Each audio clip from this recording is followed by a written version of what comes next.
組合釘的詞極秘密。沙窩裏的藥線咕嘟作響，張小雨用鑷子夾起一枚組合釘，釘尖在電磁爐輻射下微微顫動。手機支架上的 3D 掃描儀正在建模，直播間標題黑言寫着：傳統食療道具磁場可視化實驗。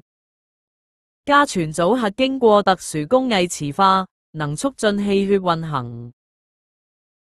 他推了推護目鏡，把釘子擺成等邊三角形。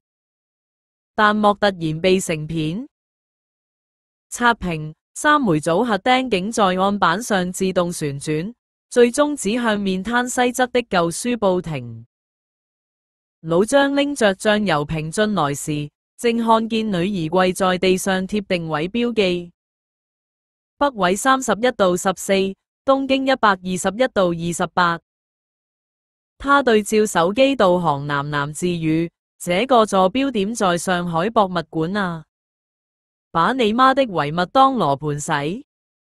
老張的鍋鏟敲在女兒後腦桌上，知道為什麼組合要雙鎢鋼芯嗎？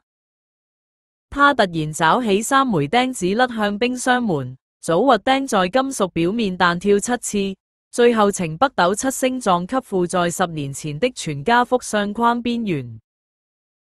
張小雨的直播設備忠實記錄了這個畫面。當晚，有個 it 叫唐門炊事班的用戶連續發送加密彈幕，詞極倒轉排列法。這是當年天宮堂破解地磁部的。直到凌晨3點，張小雨還權在閣樓對比數據。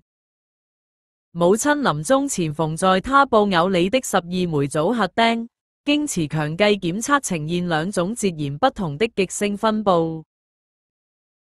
當他按父親打釘的順序排列時，所有鎢鋼芯突然產生共振，在桌面上拼出模糊的算體公字。當年你媽給組合釘做沖磁訓練，用的是特斯拉線圈。老張不知何時靠在門邊，手裏拎着女兒藏在餅乾盒裏的就戰零件，知道為什麼選組合嗎？清朝那會兒官府查鐵器，揸家先早就把磁軌藏在賭藥扣裏。五金店黃老闆送來定製電磁圈那日，面攤提前打了烊。老張將12枚組合釘嵌進祖傳桃木藥扣，通上電的瞬間，藥柱表面的本草綱目雕紋竟在牆上投射出地圖輪廓。張小雨突然想起，那個不斷出現在直播間的神秘用戶，頭像正是半塊虎符狀的磁鐵。定向沖磁技術搭配組合的順磁性，這是古人留下的立體密碼。黃老闆摩挲着藥扣底部的凹槽，當年你妻子找我改造磁布梨花針，說要給未出世的孩子。